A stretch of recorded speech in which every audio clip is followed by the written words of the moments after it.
A mí me gusta más la palabra templado.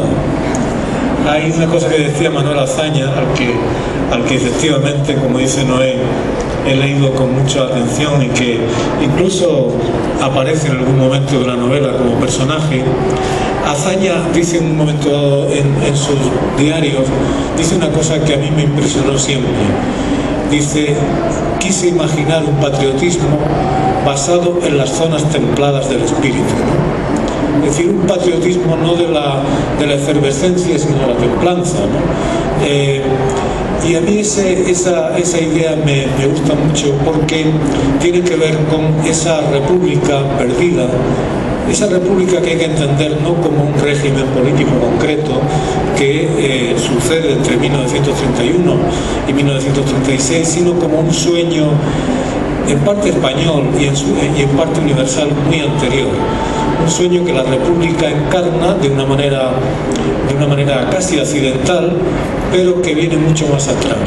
Y es el sueño compartido, creo, por las personas ilustradas de países como los nuestros, el sueño de una patria templada, es decir, una patria hospitalaria, eficiente, templada, justa, en la cual las personas puedan vivir en paz y con tranquilidad y puedan desarrollar sus capacidades, ¿no? Una patria que no expulse a aquellos que son diferentes o a aquellos que quieren algo nuevo, ¿no?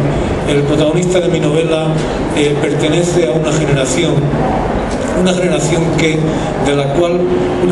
que empieza en España. A mí me gusta situar el comienzo en 1906. 1906 es el año en que a Ramón y Cajal le dan el Premio Nobel de Literatura, ¿no? Ramón y Cajal, que es un hombre de una familia muy pobre en un país muy atrasado, se convierte en un gran científico, y un gran científico que todavía es mencionado, ¿no?, en la literatura científica. Y Ramón y Cajal tiene un impulso científico que es también un impulso ilustrado y un impulso político, ¿no? En esa época en la que predominan los vapores idealistas, ¿no?, de Unamuno y del 98 y de la mística de la llanura castellana y todo eso, Ramón y Cajal es un hombre que opta por lo práctico, que opta por el idealismo práctico, de decir, lo que necesita España son escuelas, lo que necesita España es niños bien alimentados, lo que necesita España es aprender de los desarrollos políticos, culturales y científicos del mundo. Y entonces Ramón y Cajal ayuda a fundar una institución de la que muy poca gente ha oído hablar, pero que es fundamental en la historia de España, y me atrevo a decirles que en la historia de Argentina y en la historia de México, que es una cosa que se llama la Junta para la Ampliación de Estudios. El personaje de mi novela, en virtud de con una beca de esa Junta para la Ampliación de Estudios, viaja a Alemania porque es arquitecto, estudia en la Bauhaus de Dessau y se convierte en un arquitecto, digamos, ilustrado. Esa beca de la Junta de Ampliación de Estudios la tuvieron desde Manuel Azaña, a Pedro Salinas, a Francisco Ayala, a muchos científicos, es decir, mucha gente que en esos 30 años, primeros 30 años del siglo XX, lo que hacen es intentar crear un país a salvo de su propio pintoresquismo, a salvo del atraso, a salvo del esencialismo católico, del esencialismo anticatólico, me da igual, ¿no? Pero un país de verdad civilizado y normal, ¿no? Un país en el que la ciencia, la tecnología, la justicia tengan una presencia, y un país que sea políticamente solvente y estable, y un país abierto al mundo. La tragedia de esa generación a la cual pertenece gente como Federico García Lorca o como José Moreno Villa, como, volvemos a hablar, Manuel Azaña, pertenecen científicos muy importantes, ¿no? La tragedia de esa gente es que el país, ese sueño es malogrado por diversas cosas. Una de ellas es la tremenda crisis europea del siglo XX. Otro de ellas es el surgimiento de las ideologías fanáticas y totales, ¿no? Es decir, cuando se piensa en la Guerra Civil Española o en España aislada de su contexto, pasa igual que cuando se piensa en Argentina o en Argelia o en Yugoslavia aislado de su contexto, que se cae en lo esencial.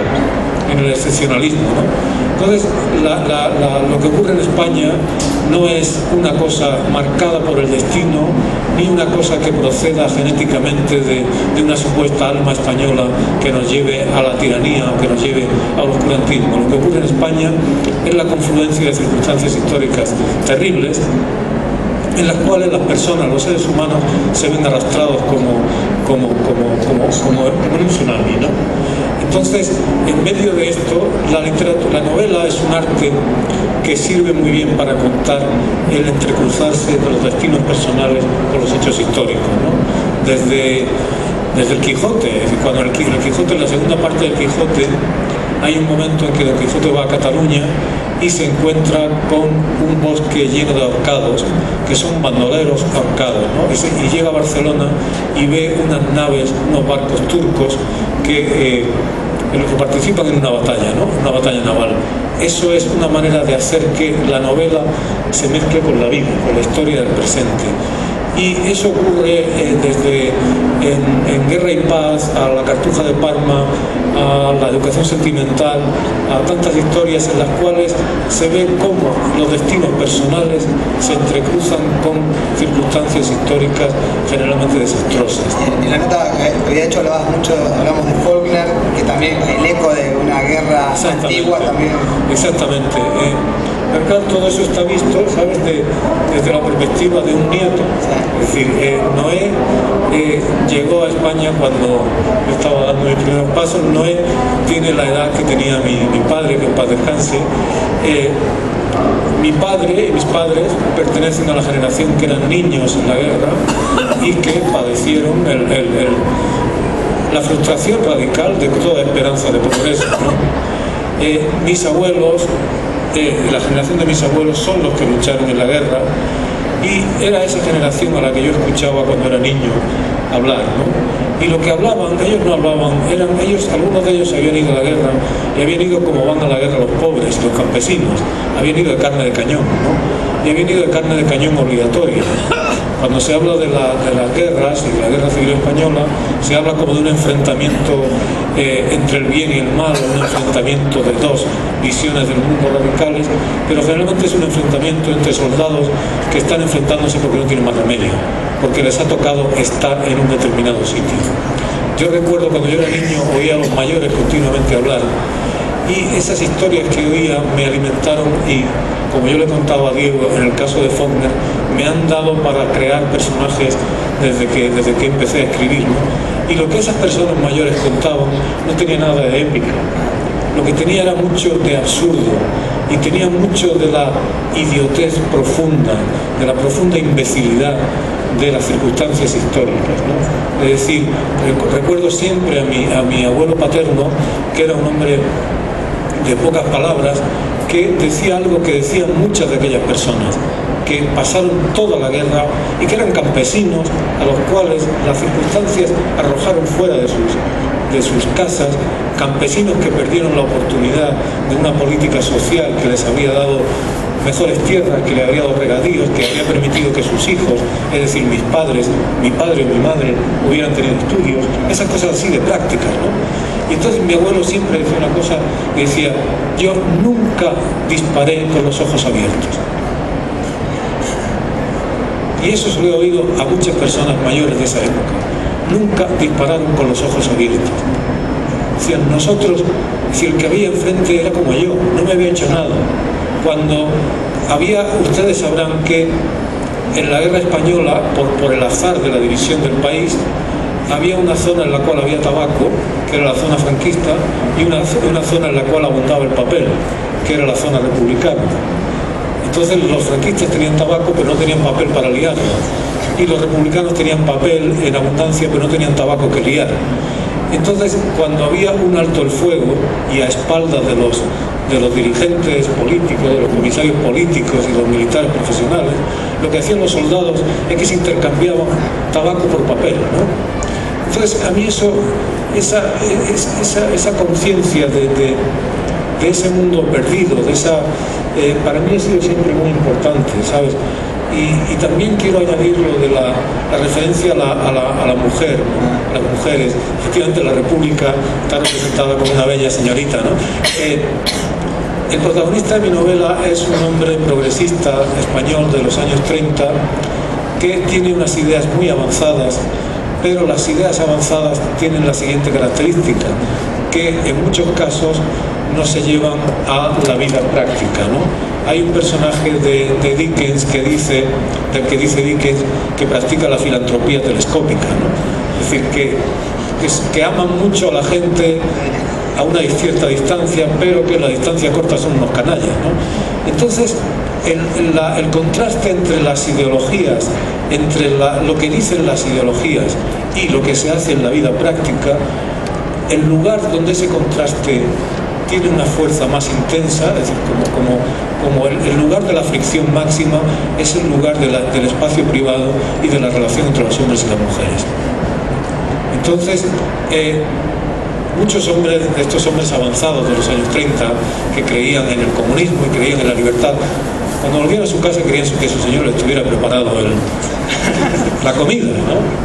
Y el protagonista de mi novela, que es un hombre ilustrado, que ha viajado por Alemania, que es discípulo de Mies van der Rohe, que es un cosmopolita, se enamora de una mujer americana, pero quiere que sea su amante. Él quiere tener una vida social digna, es socialista, pero quiere tener una familia burguesa normal y quiere tener un amante. Y entonces queda muy desconcertado cuando esa mujer de la que él está enamorado y a la que no para de escribirle cartas y le dice: oye, yo soy un ser real, no soy un sueño. Es decir, si me quieres, divórciate. En tu país, la República ha establecido la ley del divorcio, divórciate y cásate conmigo, ¿no?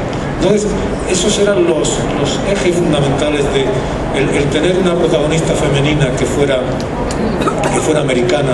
Además, me permitía hablar de un mundo que para mí es muy querido, que es el mundo de la izquierda, el mundo comprometido de la izquierda, especialmente, sobre todo judía, de Nueva York, ¿no? El mundo del progresismo de los años 20 y 30, de la época de la Gran Depresión, el mundo de esa gente que en 1936 se alistó en las brigadas internacionales, ¿no? Una amiga de mi esposa y mía, que se llama Julia Newman, que es una señora de Brooklyn, de Nueva York, es autora de un documental extraordinario sobre la presencia de las mujeres en la guerra civil, de las mujeres americanas en las brigadas internacionales, ¿no? Las mujeres que eran enfermeras, que eran traductoras, que eran conductoras de ambulancia, conductoras de automóvil. Y en ese documental me inspiré mucho para crear ese personaje femenino, ¿no? Es decir, esa mujer que ya viene de un mundo, llega a España de un mundo en el cual ciertas cosas han cambiado, en el cual una mujer que ha decidido tener, usando la expresión de Virginia Woolf, una habitación propia, ¿no? Entonces esa mujer llega a España empujada por sueños románticos, por la lectura de Dos Pasos, por la lectura del Quijote, por la lectura de Washington Irving, y se ve confrontada con un hombre español que efectivamente es un moderno en el sentido literal, ¿no? Que es un hombre además enemigo radical del pintoresquismo español. En la novela hay una frase que a mí me gusta mucho, que pertenece a Juan Ramón Jiménez, ¿no? Juan Ramón Jiménez decía que su peor pesadilla era una misa de campaña en un campo, en una plaza de toros, ¿no? Que una misa de campaña en una plaza de toros resumía todo lo que le parecía espantoso de España, ¿no? Y decía una vez una cosa, y con esto termino este arranque, decía una cosa importante, hablaba de lo autobiográfico, de la escritura como vehículo de lo autobiográfico, ¿no? Dices, ¿qué tiene? La última novela con la que yo vine a Buenos Aires era El viento de la luna, y dices, evidentemente es una novela autobiográfica, trata de un chico que tiene 13 años en 1969, que es de una familia campesina, etc. Pero esta novela también es autobiográfica, aunque trata de un arquitecto que nació a finales del siglo XIX. ¿Por qué? Porque es la novela escrita por un ciudadano español que que se siente comprometido con el progreso de su país, que se siente comprometido con el régimen democrático, que se siente comprometido con las causas de la emancipación de la izquierda, de las libertades, de la igualdad de hombres y mujeres, con la causa de la modernidad estética, y que se siente espantado cuando el delirio ideológico ocupa el lugar de las decisiones racionales. Hay una cosa que es el protagonista de la novela y que lo es también un personaje histórico que sale en ella, que es Juan Negrín, que fue un gran científico y eran personas que eran, y con esto termino, eran idealistas prácticos. Es decir, eran idealistas prácticos. Puede parecer un oxímoron, pero no lo es. Eran personas que creían que la vida puede ser sustancialmente mejorada con decisiones prácticas, con democracia, con legalidad y con decisiones prácticas radicales. Sí, yo no sé si a veces la nostalgia, que uno cree que todo fue mejor porque uno era más joven cuando habían pasado las cosas, uno recuerda cuando era niño, pero en estos personajes que está contando Antonio y demás, me resuena la frase Marx y Engels de la historia que se repite como comedia, y como la grandeza de algunos personajes de principio de siglo o de ese cambio de siglo contra la pequeñez liliputiense de los que están en el lugar de ellos o en lugares de decisión ahora, y a la vez el riesgo grande como literato de no caer en otra cosa que parecía el pintoresquismo, que es la nostalgia de lo que no sucedió, que lo hablaba Noé, pero a partir de esa nostalgia meterse uno, pensar, yo hubiese sido un actor en ese momento, que hubiese tomado decisiones dramáticas, hubiese hecho esto, aquello. Me pasa con los 70, por ejemplo, que yo lo viví muy de chico, entonces en mi recuerdo y en mi cabeza literaria muchas veces pienso, no, yo hubiese estado por supuesto en el lado de los que estaban contra los militares y de los más aguerridos y de los valientes, y probablemente no, probablemente a ninguno de nosotros nos suele pasar porque somos personas templadas, en todo caso, o tibias. Bueno, y porque tú estás asumiendo algo que es que habrías tenido la oportunidad de elegir. Yo recuerdo cuando yo saqué la novela en ciertas zonas poco ventiladas de la izquierda de mi país, como en ciertas zonas poco ventiladas de la derecha, había como la idea de que yo había intentado decir que yo, en caso de tener que en esa época yo no habría sabido en qué bando me habría situado, ¿no? Eso en primer lugar es una falacia si se lee la novela y se sabe algo de lo que ha escrito el autor de la novela.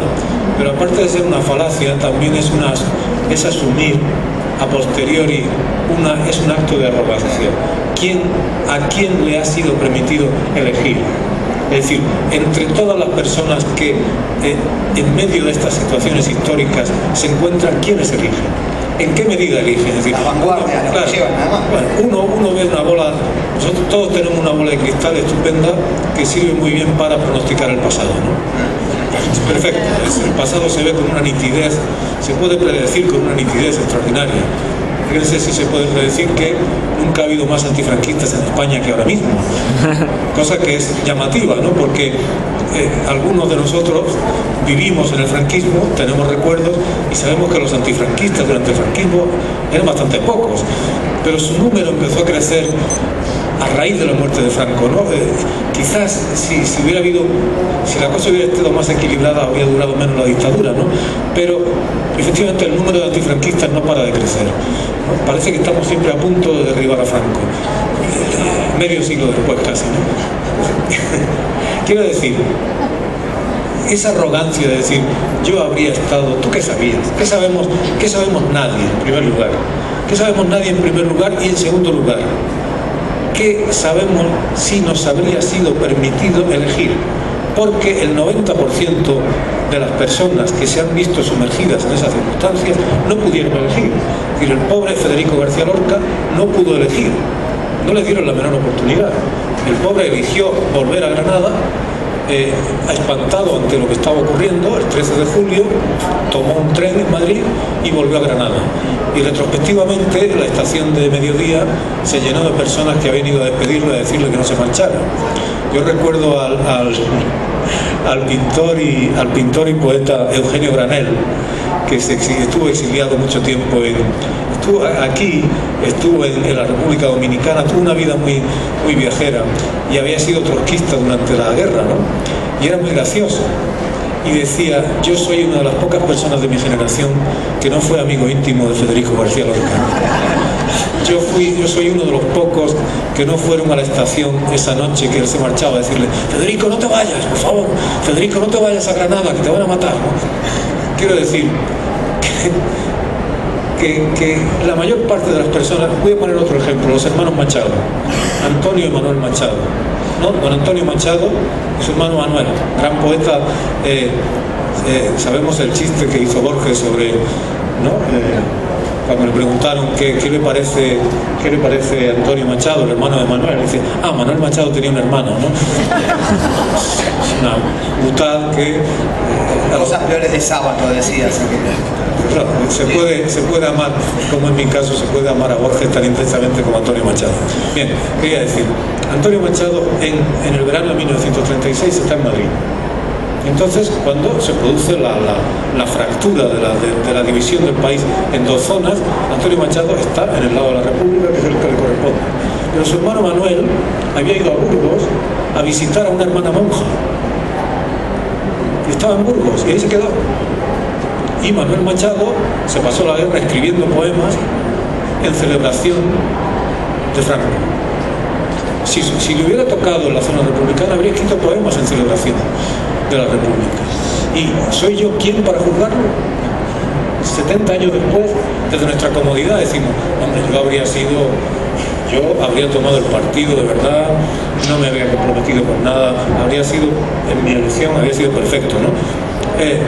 Otro caso, el caso del poeta Jorge Guillén, ¿no? Jorge Guillén, un hombre templado, progresista, republicano, autor de una obra poética mucho mejor de lo que parece, pero que es una obra poética que trata en gran medida de la felicidad, entonces es mucho menos prestigiosa, porque la felicidad tiene menos prestigio que la desdicha, ¿no? Entonces, Jorge Guillén está casado, está con su esposa, judía francesa, en Sevilla, y con sus hijos, cuando empieza la guerra. En Sevilla está el mayor carnicero que hay en ese momento en el ejército español, africanista, que es el general Queipo de Llano. Entonces, Jorge Guillén tiene un billete para salir de España en octubre. Y durante esos meses, en algún caso, él compone algún poema que después le han reprochado mucho, un poema sobre la hispanidad o no sé qué. Si yo hubiera estado en Sevilla en ese momento, hubiera estado con mi esposa y con mis dos hijos pequeños, ¿cómo habría sido yo? Yo soy, es decir, quien ha estado en una situación tiene más derecho a juzgar. Quien no ha estado tiene que ser como mínimo humilde. Entonces la cuestión es esa. La mayor parte de las personas no les dan opción a elegir. A las personas las han matado en todas partes por nada, las han matado en nombre de delirios disparatados, las han matado y es un horror, y ese horror tiene que ser contado en los términos que permite la literatura, que son los términos de la experiencia concreta de cada ser humano. En la novela no hay movimientos de masas, en la novela no hay estadísticas, la novela trata de gente concreta, y a la gente concreta no se la mata. Igual, la lectura después que te hacen los interesados en cagarte encima, siempre es una lectura política, aún de los personajes que no son movimientos de masa. Pero lo peor ahora también es que no solo que critican desde la comodidad, sino que también te pueden criticar desde el anonimato, siendo nadie, escudados en un comment, en un blog, por cualquier lado, y que cómo debes necesitar una templanza como la que tenía tu personaje para no caer en esa trampa de que alguien, cualquier desconocido o cualquier conocido, pero escudado en eso de no ser nadie, en la invisibilidad cobarde, te empieza a torear, a decirte, pues tú has estado en el lado equivocado, estarías en el otro, ya no sos de izquierda, te has corrido a la derecha, bajaste las banderas. Estaba leyendo un libro hace poco que trata de cómo funciona el cerebro y el cerebro está programado para, por razones de supervivencia evolutiva, el cerebro está programado para retener mejor las informaciones negativas que las positivas. Es decir, ¿por qué? Porque evolutivamente es más útil estar alertado contra el peligro. Por eso se comete la injusticia de que se recuerda, es decir, que las cosas buenas dan menos felicidad del dolor que dan las cosas malas, ¿no? Y uno puede recibir anónimos, puede recibir, pero lo cierto es que yo personalmente no tengo ninguna queja, me siento muy afortunado porque son mucho más los lectores racionales y los lectores además que se han acercado a la novela leyéndola como una novela, porque no es un tratado político. Yo mis ideas políticas las cuento algunas veces por escrito, en artículos y eso, pero en las novelas escribo novelas. Y en las novelas están los asuntos políticos, pero los personajes de la novela no son portavoces de su autor, ni son símbolos, ¿no?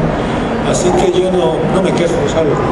Porque igual que te llega el anónimo, te llegan cartas extraordinarias de gente desconocida en la que reconoce una fraternidad muy grande, ¿no? Entonces yo me niego a favorecer el prejuicio de lo negativo, como evolutivamente no estoy en peligro en este momento, pues creo que me puedo permitir el lujo de ser ecuánime y de, hombre, desde luego, como saben hoy, como sabemos todos, cuando alguien te duele mucho, es muy fácil ser ecuánime con las agresiones que sufre otro, ¿no?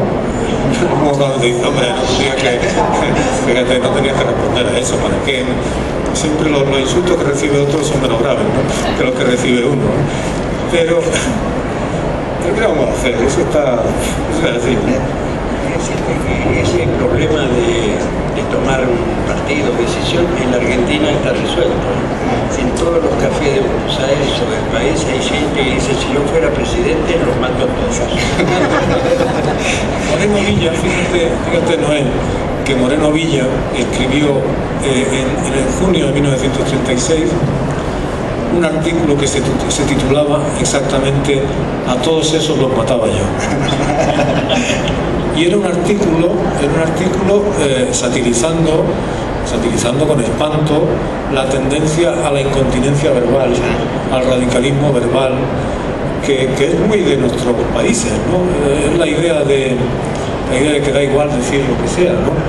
Una cosa, para un escritor, mirar el modo en que las palabras funcionan en los discursos públicos, muy interesante, ¿no? Porque tú ves cómo los actos empiezan siendo palabras, ¿no? Creyendo que hay de palabras. Claro, entonces, y hay además algo que es que no se sabe, cuando se desata una cadena de reacciones, no se sabe hasta dónde se va a desatar. Es decir, hay un momento en el centro de la novela, que es un momento también en el centro de la historia de España, que es una tarde de julio, en la cual unos pistoleros matan a un teniente de la policía, la Guardia de Asalto, se llamaba Teniente Castillo, ¿no?, que era un joven oficial republicano que se despidió de su esposa que estaba, ninguno de los dos sabía en ese momento que ella estaba embarazada. Se despidió de su esposa un domingo por la tarde para entrar de servicio en el cuartel, y en ese momento unos pistoleros de extrema derecha se acercaron a él y lo mataron. Esa misma noche, unos amigos del Teniente Castillo, amigos y correligionarios socialistas, enfurecidos por el asesinato del Teniente Castillo, fueron a buscar a un político, un importante parlamentario español que era de extrema derecha, que era Calvo Sotelo, y lo mataron en su casa. Y tiraron el cadáver hay una foto terrible del cadáver tirado frente al depósito de cadáveres con el sombrero. Tiraron el sombrero después de tirar el cadáver, ¿no? Entonces, sí, es una escalada. Y una vez que se empieza, ¿quién sabe cómo se para? ¿Quién para eso, no? Eso para mí era importante como narrador, el fijarme en la novela, en en ese modo en que las cosas, y el modo en que además, como la mente humana se acostumbra enseguida a todo, el modo en que eso empieza a ser normal, ¿no? Que dice, que han matado a este, bueno, pues ¿qué vamos a hacer? Lo que se ha dicho siempre, algo habrá hecho, por algo habrá sido, ¿no?